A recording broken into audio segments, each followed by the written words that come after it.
അപ്പോൾ ഇങ്ങനെയുള്ള കുറേ കാര്യങ്ങൾ നമ്മൾ ബേസ് വേരിയൻ്റ് എടുക്കുമ്പോൾ കോംപ്രമൈസ് ചെയ്യണം. ഈ ഒരു വാഹനത്തിൻ്റെ ജെന്യൂൻ റിവ്യൂ ആണ് ഞാൻ നിങ്ങൾക്ക് പറയുന്നത്. അതുപോലെ തന്നെ ഇപ്പം എനിക്ക് തോന്നുന്നു മാരുതി സുസുക്കി ബലേനോ ഒഴിവാക്കാൻ വേണ്ടിയിട്ട് പോവാണ്. ബലേനോ ഒഴിവാക്കാനല്ല, 1.2 4 സിലിണ്ടർ. പിന്നെ ഞാൻ 2 സർവീസോളം ഇപ്പം സർവീസ് എൻ്റെ കഴിഞ്ഞ് 1000 സർവീസ് ഞാൻ എടുത്തെടുത്ത് തന്നെയാണ് കഴിഞ്ഞ ഫസ്റ്റ് സർവീസ്. സെക്കൻഡ് സർവീസ് എനിക്ക് സാറ്റിസ്ഫൈഡ് ആയിരുന്നില്ല. കാരണം പിന്നെ ഞാൻ വണ്ടി എടുത്ത് മാരുതി സുസുക്കിയുടെ ഇപ്പം ഒരുപാട് വാഹനങ്ങൾ റോഡിൽ ഏറ്റവും കൂടുതൽ ഇറങ്ങുന്നതും മാരുതി സുസുക്കിയുടെ ഇന്നും തന്നെ. എല്ലാവർക്കും നമസ്കാരം. ഇത് ഏറ്റവും പുതിയ ബലേനാണ്. അതായത് 1 വർഷത്തോളമായിട്ട് ഞാൻ ഈ ഒരു ബലേന ഉപയോഗിക്കുന്നുണ്ട്. 1 വർഷത്തോളമായിട്ട് ഓട്ടോമൊബൈൽ ഇൻഡസ്ട്രിയിൽ വീഡിയോ ചെയ്യുന്ന ഒരാൾ കൂടിയാണ് ഞാൻ. എന്തുകൊണ്ടാണ് ഞാൻ ഏറ്റവും പുതിയ ബലേനോ സ്വന്തമാക്കിയത്, എന്തൊക്കെ കൊണ്ടാണ് ഞാൻ ബലേനോ എടുക്കാനുള്ള കാരണങ്ങൾ? ഒരുപാട് വാഹനങ്ങൾ ഇപ്പം നിരത്തിലുണ്ട്. ഹുണ്ടായിൻ്റെ വണ്ടി എന്തുകൊണ്ട് ഞാൻ എടുത്തില്ല, ടാറ്റയുടെ വണ്ടി എന്തുകൊണ്ട് എടുത്തില്ല, മഹേന്ദ്രയുടെ ഉണ്ട്, EV വെഹിക്കിളുണ്ട്. എന്തുകൊണ്ട് ഞാൻ ബലേനോ എന്നെ സ്വന്തമാക്കിയെന്ന് ഈ ഒരു വീഡിയോയ്ക്ക് ഞാൻ പറയുന്നുണ്ട്. അതുപോലെ തന്നെ 7000 കിലോമീറ്ററോളം ഓടിയപ്പോൾ എന്തൊക്കെയാണ് എക്സ്പീരിയൻസ് എനിക്കുണ്ടായത്, നെഗറ്റീവ് കാര്യങ്ങൾ എന്തൊക്കെയാണ് എന്നൊക്കെ ഞാൻ ഈ ഒരു വീഡിയോയിൽ എക്സ്പ്ലെയിൻ ചെയ്ത് തരുന്നുണ്ട്. എനിക്കുണ്ടായ ഒരു ജെന്യൂൻ എക്സ്പീരിയൻസ് ആണ് ഞാൻ നിങ്ങളുടെ മുന്നിൽ ഷെയർ ചെയ്യുന്നത്. ബലേനോ സിഗ്മ ബേസ് വേരിയൻ്റാണ് ഞാൻ എടുത്തത്. എന്തുകൊണ്ടാണ് ഞാൻ സിഗ്മ ബേസ് വേരിയൻ്റ് എടുത്തതെന്നും കൂടി ഞാൻ ഈ ഒരു വീഡിയോയ്ക്ക് പറയുന്നുണ്ട്. അതായത് ഇപ്പം 10 ലക്ഷം 11.5 ലക്ഷം വരെ ടോപ്പ് എൻഡ് വേരിയൻറ്റിന് ബലേനൊക്കെ ഉണ്ട്. പക്ഷേ ഞാൻ ഏറ്റവും ബേസ് ആയിട്ടുള്ള വേരിയൻറ്റ് എന്തുകൊണ്ട് എടുത്ത് എന്നൊക്കെ ഈ ഒരു വീഡിയോയിൽ ഞാൻ പറയുന്നുണ്ട്. ഞാൻ ഒരു ഡീറ്റെയിൽ യൂസർ റിവ്യൂ ആണ് ഞാൻ നിങ്ങൾക്ക് മുന്നിൽ അവതരിപ്പിക്കുന്നത്. ഞാൻ എന്തുകൊണ്ടാണ് മാരുതി സുസുക്കിയുടെ ബലേനോ ബേസ് വേരിയൻറ്റ് സിഗ്മ എടുത്തതെന്ന് പറഞ്ഞു കഴിഞ്ഞെങ്കിൽ, എനിക്കൊരു 8 ലക്ഷം അല്ലെങ്കിൽ ഒരു 8.5 ലക്ഷം രൂപയ്ക്കുള്ളിൽ അല്ലെങ്കിൽ ഒരു 9 ലക്ഷത്തിൻ്റെ ഉള്ളിൽ എനിക്കൊരു വാഹനം വേണമെന്നാണ് ഞാൻ ആദ്യം മുതലേ ഉണ്ടായിരുന്നത്. അപ്പോൾ ഞാൻ പിന്നെ കുറേ വാഹനങ്ങൾ അന്വേഷിച്ചു. ഇപ്പോൾ ഹുണ്ടായിൻ്റെ ഉണ്ട്, മാരുതി സുസുക്കിയുടെ ഉണ്ട്, ഇങ്ങനെ കുറേ വാഹനങ്ങളുണ്ട് നിരത്തിൽ. പക്ഷേ എനിക്ക് അത്യാവശ്യം മെയിൻ്റെനൻസ് കുറവായിരിക്കണം, അത്യാവശ്യം നല്ലൊരു മൈലേജ് കിട്ടണം. ഇപ്പം മെയിനായിട്ടുള്ള ഘടകമാണ് മൈലേജ്.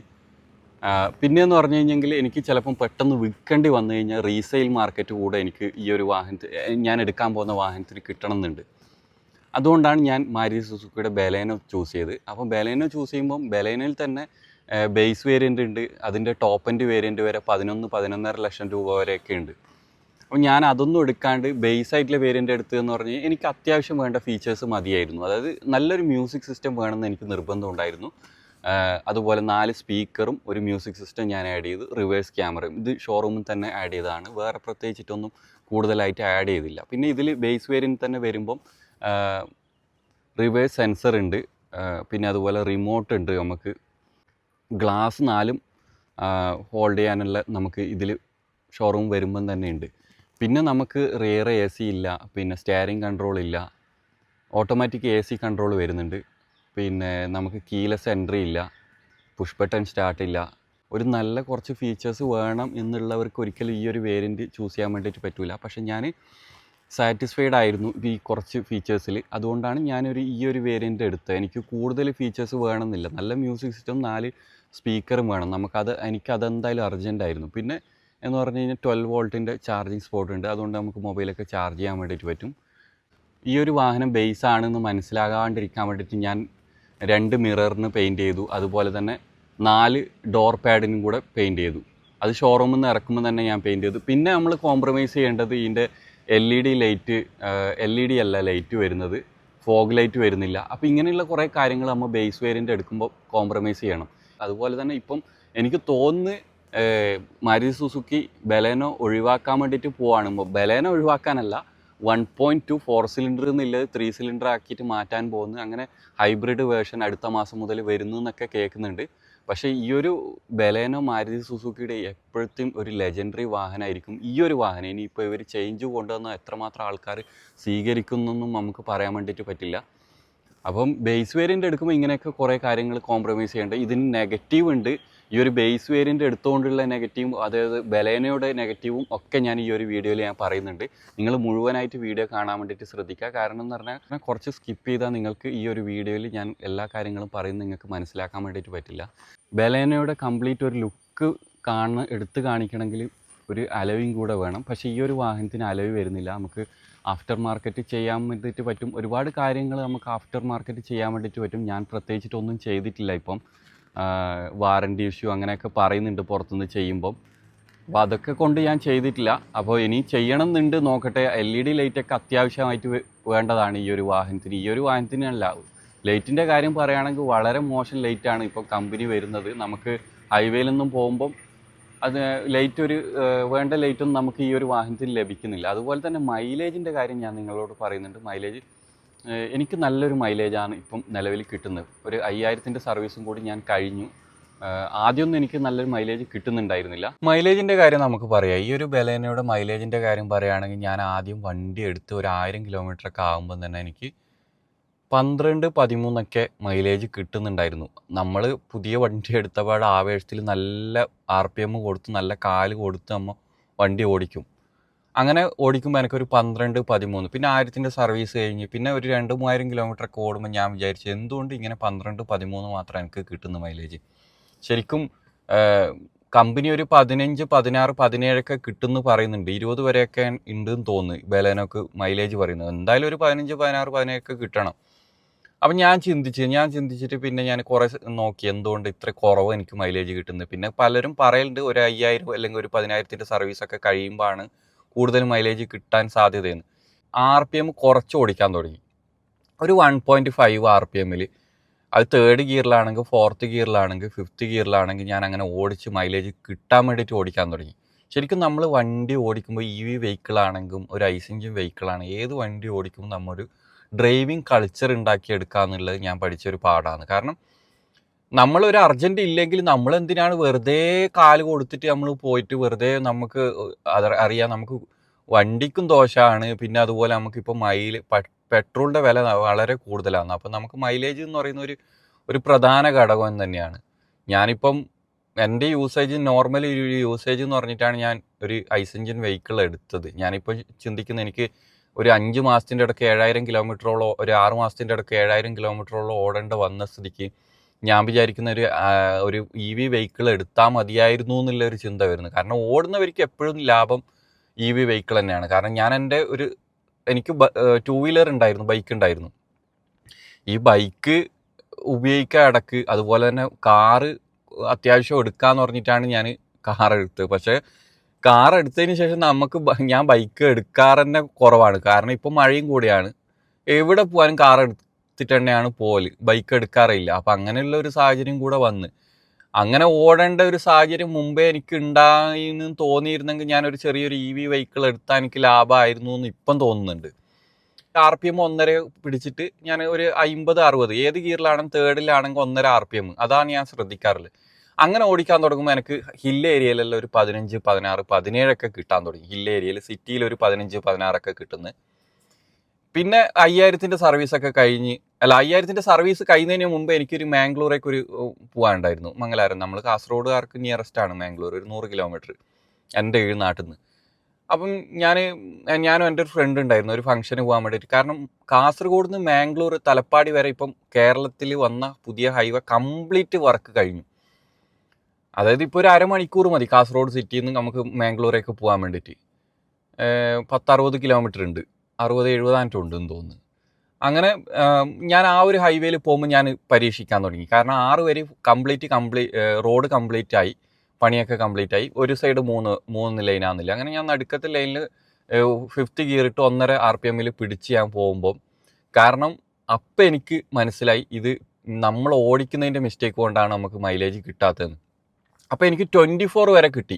ഓടിക്കുന്നതിൻ്റെ മിസ്റ്റേക്കും നമ്മൾ നല്ല റോഡും ആണെങ്കിൽ എനിക്ക് തോന്നുന്നു കമ്പനി പറയുന്നതിനേക്കാളും മൈലേജ് നമുക്ക് കിട്ടാനുള്ള സാധ്യതയുണ്ട്. അങ്ങനെ എനിക്ക് 24, അങ്ങനെ എനിക്കൊരു നല്ലൊരു അനുഭവമായിരുന്നു അത്, 24 വരെ മൈലേജ് കിട്ടുന്നത്. കാരണം 5th ഗിയർ ഇട്ട് 1.5 RPM-ൽ പിടിക്കുമ്പോൾ എനിക്ക് 24. പിന്നെ ലോഡ് കൂടുതലില്ല, 2 പേരാണ്, റോഡ് വളരെ പെർഫെക്റ്റ് റോഡാണ്, പുതിയ വണ്ടിയാണ്. അപ്പോൾ എനിക്ക് മനസ്സിലായി ഡ്രൈവിംഗ് കൾച്ചറും റോഡും ഒരു ഭാഗമാണ് മൈലേജിൻ്റെ. പിന്നെ E20 പെട്രോൾ ഒരു പ്രശ്നമാണോ എന്ന് ചോദിച്ചു കഴിഞ്ഞാൽ E20 പെട്രോൾ ഒരു പ്രശ്നം തന്നെയാണ്. പലപ്പോഴും എനിക്കും തോന്നിയിട്ടുണ്ട്, ചില പമ്പിൽ നിന്നെല്ലാം നമ്മൾ പെട്രോൾ അടിക്കുമ്പോൾ മൈലേജ് കുറവ് പോലെ എനിക്കും ഫീൽ ചെയ്യാറുണ്ട് ചിലപ്പം. അപ്പോൾ എനിക്ക് തോന്നുന്നത് E20 പെട്രോളിൻ്റെ പ്രശ്നമായിരിക്കും. പിന്നെ വാഹനങ്ങൾക്കൊക്കെ എത്രമാത്രം പ്രശ്നം വരുമെന്ന് നമുക്ക് പറയാനും പറ്റില്ല. 2023 ശേഷം മാനുഫാക്ചറിങ് ചെയ്ത വാഹനങ്ങൾക്കൊക്കെ E20 സപ്പോർട്ടായിട്ടാണ് അവർ ഇറക്കുന്നതെന്ന് പറയുന്നത്. പക്ഷേ ഏത് ഇപ്പം യൂറോപ്യൻ കൺട്രിയിലാണെങ്കിലും ഗൾഫ് കൺട്രിയിലാണെങ്കിലും 10% E20 എല്ലായിടത്തും കൊടുക്കുന്നുള്ളൂ. പക്ഷെ നമ്മളെ ഇന്ത്യയിൽ മാത്രമാണ് എനിക്ക് തോന്നുന്നത് 20% ഈ എഥനോൾ മിക്സ് ചെയ്ത പെട്രോൾ ലഭിക്കുന്നത്. 10% സാധാരണ കൊടുക്കാറുണ്ട് എന്ന് തോന്നുന്നു. അപ്പോൾ ഇതൊക്കെ എത്രമാത്രം പ്രശ്നം വരുമെന്ന് കണ്ടറിയാം. ചിലപ്പം വലിയ പ്രശ്നം ഉണ്ടാവില്ല, നമ്മളൊരു തോന്നിച്ചായിരിക്കും. അപ്പോൾ മൈലേജിൻ്റെ കാര്യം ഇതാണ് എനിക്ക് പറയാനുള്ളത്. പിന്നെ ഈ ഒരു ബലേനോയുടെ ഡ്രൈവിംഗ് കംഫർട്ട് അത് എടുത്ത് പറയേണ്ടതാണ്. കാരണം യാത്രാ കംഫർട്ട് നമുക്ക് ഒരു ഫാമിലിക്കാണെങ്കിലും ബാക്കിലൊക്കെ ഇരിക്കുമ്പോൾ നല്ല പിന്നെ നമുക്കൊരു അൺകംഫർട്ടബിൾ ആയിട്ട് യാത്ര ചെയ്യേണ്ടി വരില്ല. സൈഡിലിരിക്കുന്നവർക്കാണെങ്കിൽ ഡ്രൈവിംഗ് എന്ന് പറഞ്ഞാൽ 1.2 4 സിലിണ്ടറോട് കൂടി വരുന്ന ഒരു എഞ്ചിനാണ് ഈ ബലേനോയ്ക്ക് ഉള്ളത്. പക്ഷേ ഇത് എടുത്ത് കളയുന്നതെന്നൊക്കെ പറയുന്നുണ്ട്. അടുത്ത മാസം പുതിയ ബലേനോ ലോഞ്ച് ആകുന്നുണ്ട്, ഹൈബ്രിഡ് വേർഷനും അതുപോലെ തന്നെ 1.2 ഇല്ല 3 സിലിണ്ടർ ആണെന്നൊക്കെ പറയുന്നുണ്ട്. അത് എത്രമാത്രം ആൾക്കാർ അക്സെപ്റ്റ് ചെയ്യുന്നു ഞാൻ നേരത്തെ പറഞ്ഞ പോലെ അറിയില്ല. സ്വിഫ്റ്റിൻ്റെ ഒരു അവസ്ഥ വരുമോ എന്നറിയില്ല. പക്ഷേ ഇന്ന് മാരുതി സുസുക്കിയിൽ ഒരു ലെജൻഡറി വാഹനം തന്നെ നമുക്ക് വേണമെങ്കിൽ പറയാം. അത്രയും ഡ്രൈവിംഗ് കംഫർട്ടാണ് ഞാൻ പറയുന്നത് ബലേനോ ഓടിച്ചു കഴിഞ്ഞവർക്ക് വേറൊരു, ഞാനിപ്പം വലിയ വാഹനമായിട്ട് കമ്പയർ ചെയ്യുന്നില്ല. ഇപ്പം BMW അല്ലെങ്കിൽ ബെൻസ് അങ്ങനെയുള്ള വാഹനങ്ങൾ ഒരു 10 ലക്ഷത്തിന് മുകളിൽ പോകുന്ന, അല്ല ഒരു 15 ലക്ഷം ക്രെട്ടയായിട്ടൊന്നും അത്ര ഒരു കമ്പയർ ചെയ്യാൻ നമുക്ക് പറ്റില്ല. പക്ഷെ ബലേനോൻ്റെ തട്ട് എപ്പോഴും താണ് തന്നെ ഇരിക്കും. അത് നിങ്ങൾക്ക് ഓടിച്ചവർക്ക് അതിൻ്റെ എക്സ്പീരിയൻസ് അറിയും. ഇനിയിപ്പം ചേഞ്ചൊക്കെ കൊണ്ടുവന്ന ഈ ഒരു ബലേനോ അവർക്ക് അത്രമാത്രം കീപ്പ് ചെയ്ത് കൊണ്ടുപോകാൻ പറ്റുമോ എന്നറിയില്ല മാരുതി സുസുക്കിക്ക്. ഇത് ഒരു ലെജൻഡറി വെഹിക്കിൾ തന്നെയാണ് ഈ ഒരു ടൈമിനുള്ളത്. അടുത്ത മാസം പുതിയ ഇറങ്ങുന്നുണ്ട്, കണ്ടറിയാം എങ്ങനെയാണ് എന്നൊക്കെ. ചിലപ്പോൾ മൈലേജിന് കോൺസെൻട്രേഷൻ കൂടുതൽ കൊടുത്തുകൊണ്ടായിരിക്കും ഇറക്കാൻ സാധ്യതയുള്ളത്. അപ്പം മൈലേജിൻ്റെ കാര്യം പറഞ്ഞു. പിന്നെയെന്ന് പറഞ്ഞു കഴിഞ്ഞെങ്കിൽ ഡ്രൈവിംഗ് കംഫർട്ട്, വളരെ ഡ്രൈവിംഗ് കംഫർട്ടാണ്. അത് നിങ്ങൾക്ക് ഓടിച്ചിട്ട് എക്സ്പീരിയൻസ് ഉള്ളവർക്ക് അറിയും. ബലേനോ ഉപയോഗിക്കുന്നവരുണ്ടെങ്കിൽ ഒന്ന് കമൻ്റായിട്ട് രേഖപ്പെടുത്ത്. പിന്നെ നമുക്ക് മെയിൻ്റെനൻസ് ഒന്നും എനിക്കിത് ഒരു 5000-ൻ്റെ സർവീസിലൊന്നും ഉണ്ടായിരുന്നില്ല.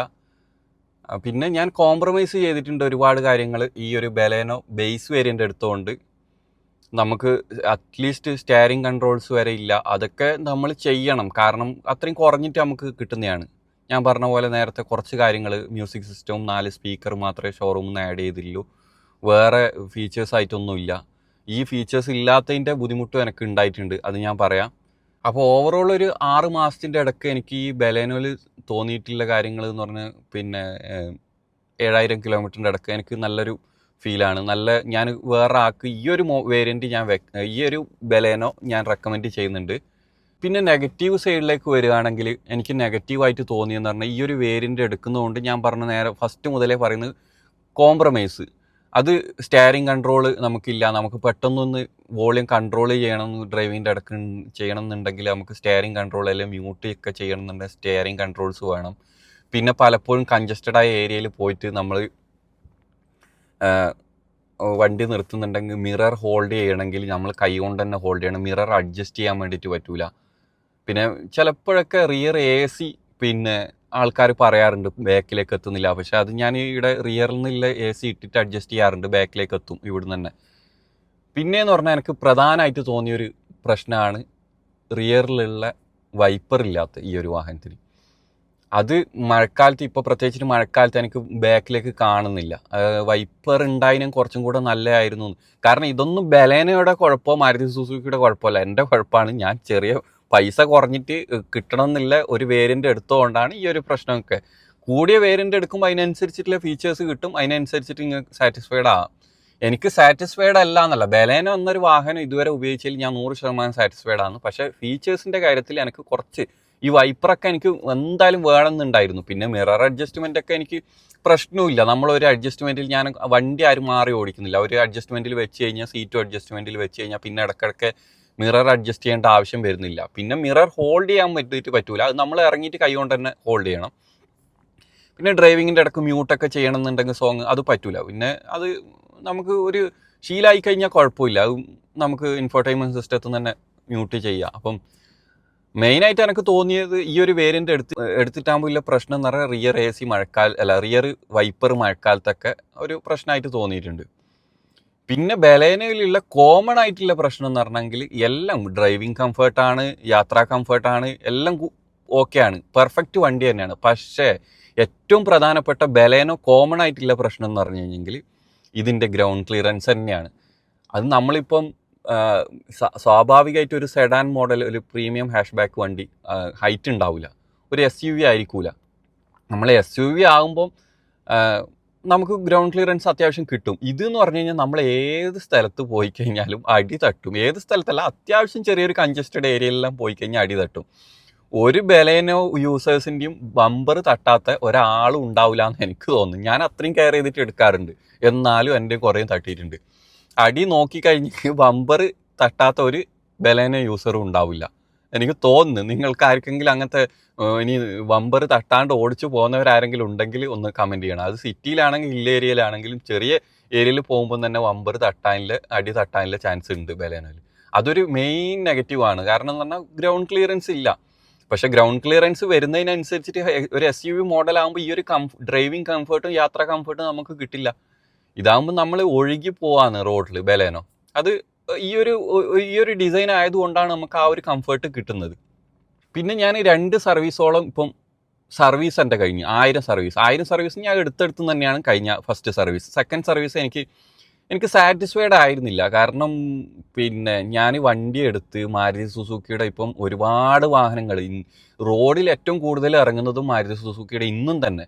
പക്ഷെ അവരെ സർവീസ് സെൻറ്റർ എത്രമാത്രം സാറ്റിസ്ഫൈഡ് ആണെന്ന് ചോദിച്ചു കഴിഞ്ഞെങ്കിൽ എനിക്കൊരു ഫീൽ ഉണ്ടായിട്ടുണ്ട്. കാരണം എന്ന് പറഞ്ഞു കഴിഞ്ഞെങ്കിൽ നമ്മൾ വണ്ടി എടുത്തതിന് ശേഷം അവരെടുത്ത് പോകുമ്പോൾ ആ ഒരു പലപ്പോഴും എനിക്കൊരു നല്ലൊരു ഫീല് കിട്ടിയിട്ടില്ല ഈ ഒരു വണ്ടി എടുത്തിട്ട് 1000 സർവീസ് കഴിഞ്ഞ്. കാരണം എനിക്ക് ഷോറൂമിൽ നിന്ന് തന്നെ ഫിറ്റ് ചെയ്ത ഇൻഫോർടൈൻമെൻറ്റ് സിസ്റ്റം ആയിരുന്നു. അതിന് ചെറിയൊരു കുലുക്കമുണ്ട് കട്ടറിലെല്ലാം പോകുമ്പോൾ. അത് ആ ഒരു സൗണ്ട് വരുന്നുണ്ട്. അതായത് ഇതിൻ്റെ സൗണ്ട് അല്ല, ഇത് ഫിറ്റിങ് കറക്റ്റ് അല്ലാത്തതുകൊണ്ടുള്ള ഒരു സൗണ്ട് ഇൻഫോർടൈൻമെൻറ്റ് സിസ്റ്റത്തിൻ്റെ അകത്തുനിന്ന് വരുന്നുണ്ട്. അത് 1000 ഞാൻ സർവീസ് സെൻറ്ററിൽ പറഞ്ഞു. അവർ പറഞ്ഞു അത് ഓക്കെ ആക്കിയിട്ടുണ്ട് എന്ന് പറഞ്ഞു. പക്ഷേ ഇത് ഷോറൂമിൽ തന്നെ ഇൻഫോർടൈൻമെൻറ്റ് സിസ്റ്റം ഇറക്കിയതുകൊണ്ട് നമുക്ക് അവരോട് പറയാം, പുറത്തുനിന്ന് ഞാൻ ഫിറ്റ് ചെയ്തതല്ല, ഓക്കെ ആക്കിയിട്ടുണ്ട്. ഞാൻ ഓടിക്കുമ്പോൾ വീണ്ടും സൗണ്ട് വരുന്നു. അതുപോലെ തന്നെ എൻ്റെ ഞാൻ റിവേഴ്സ് എടുക്കുമ്പോൾ എനിക്ക് പിന്നെ ഏരിയൽ ഉണ്ടല്ലോ നമ്മളെ ബാക്കിലുള്ള ഏരിയലിന് ചെറിയൊരു പ്രശ്നം വന്നു. റിവേഴ്സ് എടുക്കുമ്പോൾ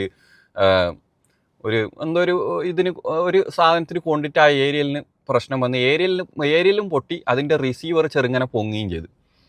അങ്ങനെ ഞാൻ 5000 സർവീസ് ആകുമ്പോൾ അതും കാണിക്കുക. പിന്നെ ഈ ഇൻഫോർടൈൻമെൻറ്റ് സിസ്റ്റം അവർ ആദ്യം ശരിയാക്കി തന്നത് ശരിയാകാത്തതുകൊണ്ട് അവരെടുത്ത് വീണ്ടും പറയാൻ വേണ്ടിയിട്ട് പോയി. സർവീസ് ആകാനാകുമ്പോൾ ഞാൻ എടുത്ത ഷോറൂമിൻ്റെ പേരൊന്നും പറയുന്നില്ല, എടുത്തെടുത്ത് തന്നെ ഞാൻ പോയി.